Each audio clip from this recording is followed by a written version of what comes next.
अष्टांग योग का 7वां भाग ध्यान। ध्यान के लिए सुखासन, सिद्धासन, पद्मासन, वज्रासन, गोरक्षासन, किसी भी आसन में आराम से बैठ जाएं। अगर इन आसनों में नहीं बैठ सकते हैं आलती पालती लगाकर, या सुखासन तक में भी नहीं बैठ सकते हैं तो कुर्सी पर भी बैठ जाएं। और कुर्सी पर बैठने की स्थिति नहीं हो तो शवासन में लेटकर भी आप ध्यान कर सकते हैं। यानी किसी भी अवस्था में आप ध्यान कर सकते हैं। सामान्यतया ध्यान के पूरे लाभ सुखासन, सिद्धासन, गोरक्षासन, पद्मासन या वज्रासन में बैठकर करने से प्राप्त होते हैं। अभी मैं जिस स्थिति में हूँ वो है पद्मासन। पद्मासन के अलावा जो मेरी हाथों की स्थिति है वो है ध्यान मुद्रा में। अंगूठे का अग्रभाग और कनिष्ठिका यानी अंगूठे के पास वाली उंगली का अग्रभाग दोनों को मिला लें और बाकी तीनों उंगलियां सीधी रखें। हाथों को पद्मासन की स्थिति में अपने पैर के अंगूठों पर रख सकते हैं, घुटनों पर रख सकते हैं। ध्यान मुद्रा के अलावा हाथों को सामान्य स्थिति में भी रख सकते हैं, लेकिन ध्यान मुद्रा में हाथों को रखने पर ध्यान शीघ्र ही सिद्ध हो जाता है। ध्यान से हमारी मानसिक और शारीरिक क्षमताएं कई गुना बढ़ जाती है। और जब हम ईश्वर से एकाकार हो जाते हैं तो हमारे अंदर अलौकिक शक्तियाँ जागृत होने लगती है। हमारी गति कई गुना बढ़ जाती है। सामान्य व्यक्ति की तुलना में हम कई गुना तीव्र गति से अपने कार्यों को निष्पादित कर सकते हैं।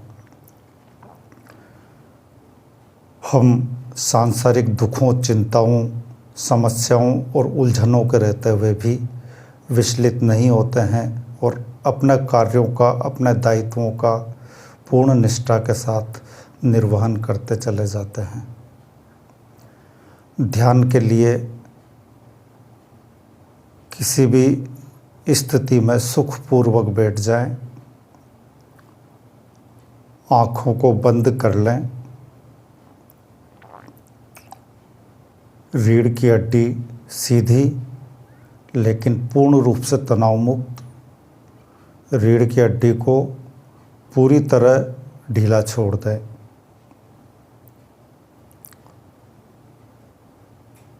पैर के अंगूठे पर ध्यान लगाते हुए पैर के अंगूठे को पूरी तरह से ढीला छोड़ दें।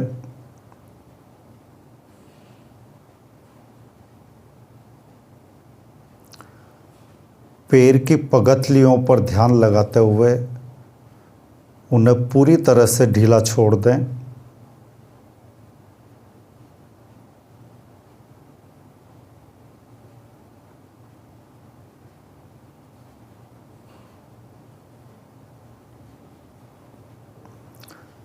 पैरों की पिंडलियों पर ध्यान लगाते हुए उन्हें पूरी तरह से ढीला छोड़ दें।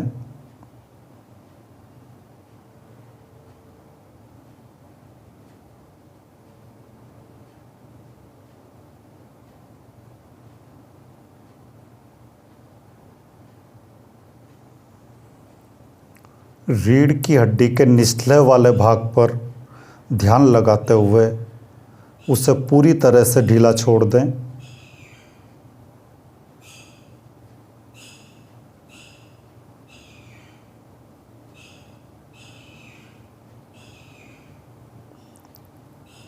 हाथों की हथेलियों पर ध्यान लगाते हुए उन्हें पूरी तरह से ढीला छोड़ दें।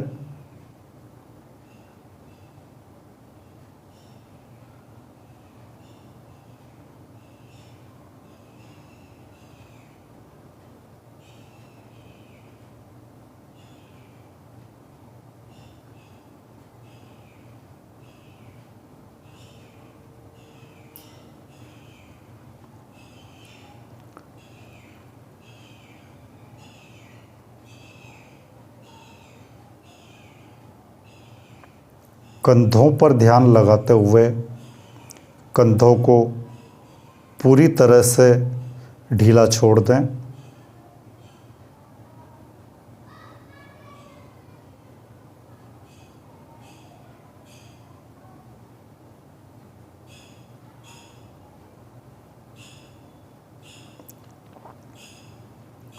होठों पर ध्यान लगाते हुए होठों को पूरी तरह से ढीला छोड़ दें।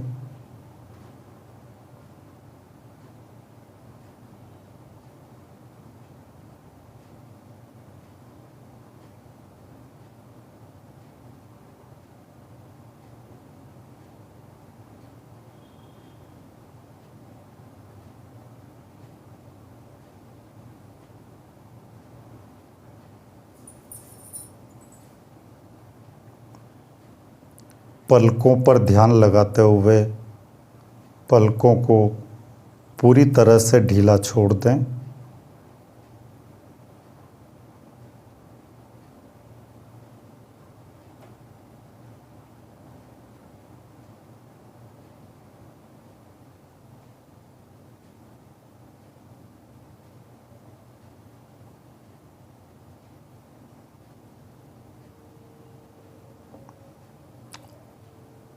दोनों भवों के बीच वाले स्थान पर यानी मस्तक के केंद्र बिंदु पर ध्यान लगाते हुए मस्तक को बिल्कुल ढीला छोड़ दें।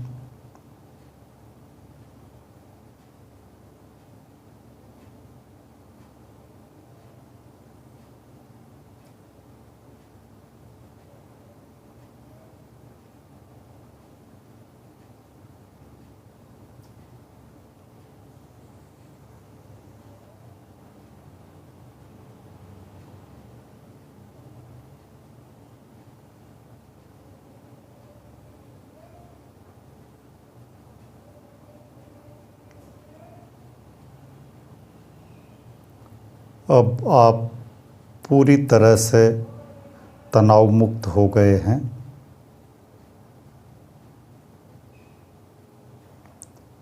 अब पूरे शरीर में कहीं किसी प्रकार का कोई तनाव शेष नहीं है। पूरा शरीर पूरी तरह से शिथिल हो चुका है, तनाव मुक्त हो चुका है।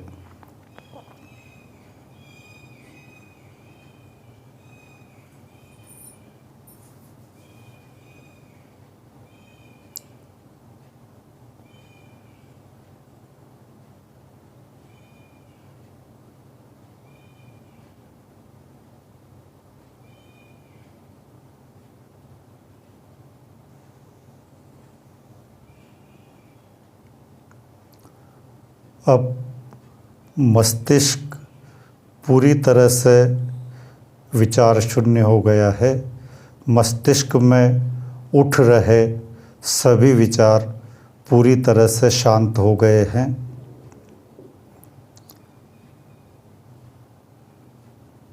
हमारे मस्तिष्क के सभी नकारात्मक विचार शांत हो गए हैं। मस्तिष्क से नकारात्मक विचारों का शांत होना मस्तिष्क की श्रेष्ठ स्थिति है।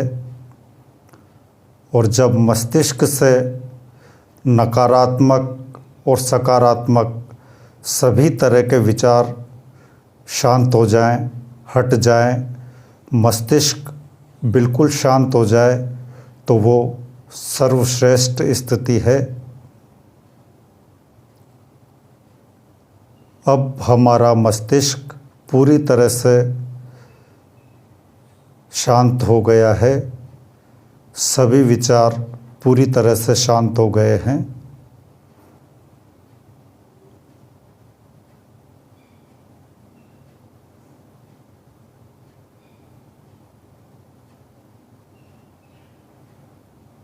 अब मन पर ध्यान लगाएं, अपने हृदय पर ध्यान लगाएं और महसूस करें कि हमारे हृदय से हर नकारात्मक भाव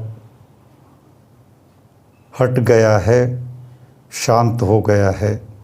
कोई नकारात्मक भाव हमारे मन में शेष नहीं है। क्रोध, भय, घृणा, दुर्भावना, द्वेष, ईर्ष्या, अहंकार, आलस्य जैसे सभी मनोविकार हमारे शांत हो गए हैं। हमारा मन निर्मल हो गया है। हमारा मन विकारों से मुक्त होकर पूरी तरह से पवित्र हो गया है, पूरी तरह से शुद्ध हो गया है।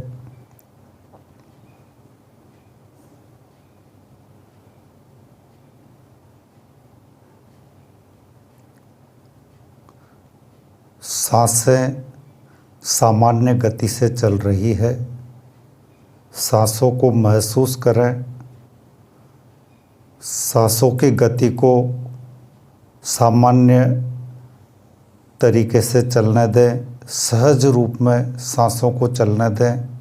सांसों की गति को ना तो बढ़ाना है ना घटाना है। जैसे सांस आ रही है आने दें, जैसे सांस जा रही है जाने दें। जो हो रहा है उसे महसूस करते रहें।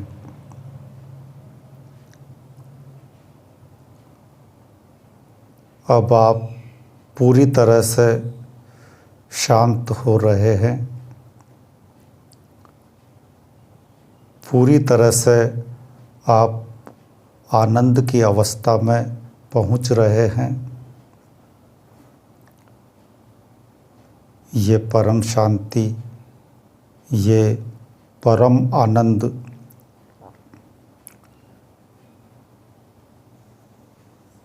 यही परमात्मा से मिलने के लिए, परमात्मा से एकाकार के लिए आप पूरी तरह से विकार मुक्त हो गए हैं। अब आप उस निराकार परम पिता परमात्मा सच्चिदानंद घन परम पिता से अपनी चेतना को जोड़ दें। उस निराकार पर ब्रह्म परमात्मा से आप महसूस करें कि आप एकाकार हो रहे हैं। आपकी निराकार आत्मा उस निराकार परमात्मा से एकाकार हो रही है। आपका शरीर इस संसार में है, लेकिन आपका जो सूक्ष्म शरीर है, आपकी जो आत्मा है, वो परमात्मा से एकाकार हो रही है। हम इस निराकार स्वरूप को अपने अंदर महसूस करें। अपने हृदय में उस परम पिता परमात्मा को महसूस करें। उस आनंद स्वरूप, उस शांति स्वरूप परमात्मा को अपने हृदय में महसूस करें।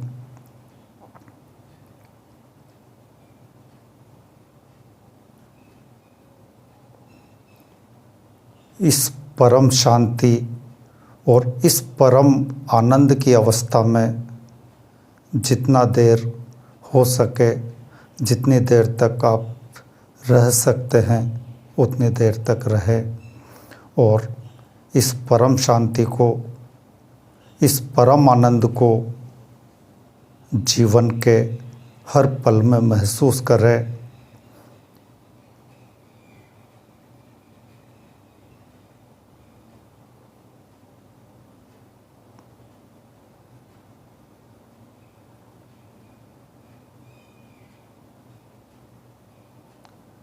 ध्यान की यह प्रक्रिया 24 घंटे में कम से कम 2 बार अवश्य करें। सूर्योदय से पूर्व व सूर्यास्त के समय इस प्रक्रिया को करें।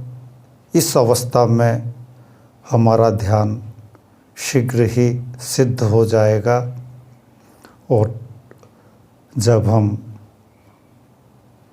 परमपिता परमात्मा से अपनी चेतना को पूरी तरह से जोड़ देंगे, इस परम शांति और परम आनंद की अवस्था में पहुंच जाएंगे, तो हमारे अंदर अलौकिक शक्तियां जागृत होने लगेगी। हम जो करेंगे वो किसी चमत्कार से कम नहीं होगा।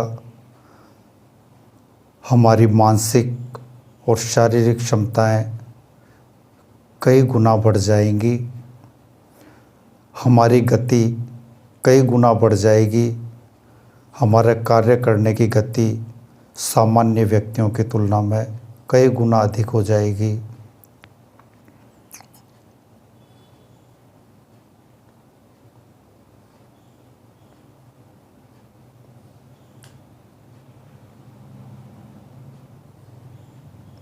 अष्टांग योग का यह 7वां भाग सबसे महत्वपूर्ण भाग है।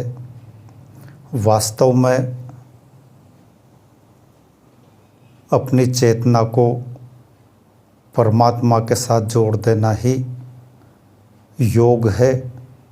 अध्यात्म की भाषा में परमात्मा से एकाकार होना ही या परम शांति और परम आनंद की अवस्था में पहुंचना ही, यानी समाधि की अवस्था में पहुंचना ही योग है। और परम आनंद की अवस्था और परम शांति की यह अवस्था समाधि कहलाती है। इस समाधि की अवस्था में जितनी देर तक हो सके रहें।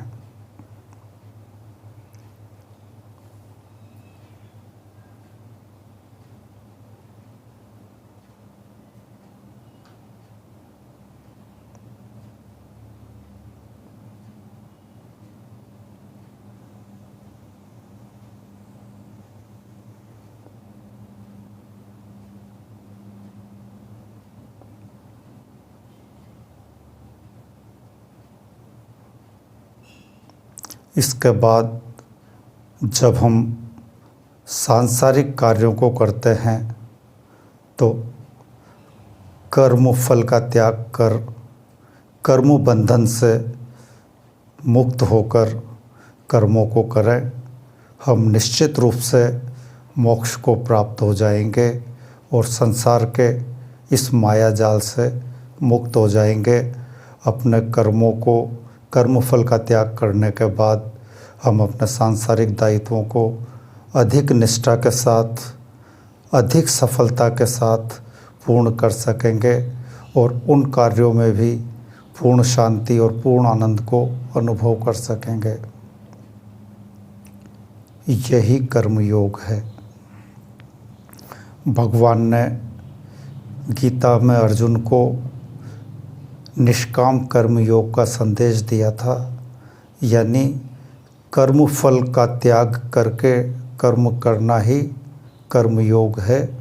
और जब हम कर्म फल का त्याग कर देते हैं और उसके पश्चात कर्म करते हैं तो कर्म बंधन में हम नहीं बंधते हैं, हम संसार के माया जाल में नहीं उलझते हैं और मोक्ष को प्राप्त हो जाते हैं संसार में रहते हुए।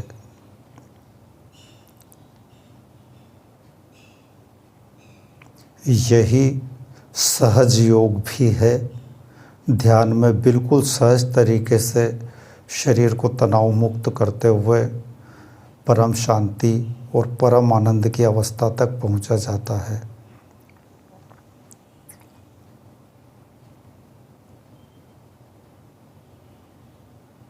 अष्टांग योग का सार भी यही है। जहाँ हमें अपने सांसारिक दायित्वों का निर्वहन करने के लिए हठ योग का सहारा लेना पड़ता है। कठिन कार्यों को करने के लिए, कठिन योगासनों को करने के लिए हठ योग का सहारा लेना पड़ता है, वहीं अष्टांग योग में ध्यान और समाधि सहज योग का ही रूप है।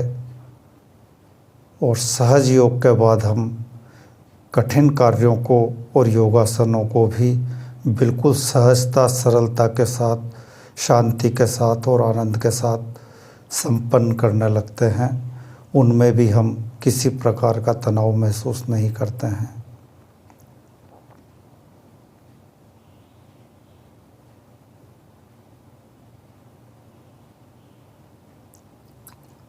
यही भक्ति योग भी है, ईश्वर के समक्ष पूर्ण समर्पण, यही भक्ति योग है। और ध्यान के दौरान हम पूरी तरह से ईश्वर के समक्ष अपने आप को समर्पित कर देते हैं, अपने अस्तित्व को पूरी तरह से ईश्वर के समक्ष समर्पित कर देते हैं। और ये समर्पण भाव जीवन के हर पल में बना रहना चाहिए। और जब हम ईश्वर के समक्ष अपना आप को समर्पित कर देते हैं तो संसार के दुख, क्लेश, चिंताएं, समस्याएं, उलझनें, झंझटें रहेंगी, लेकिन हमें विचलित नहीं करेंगी।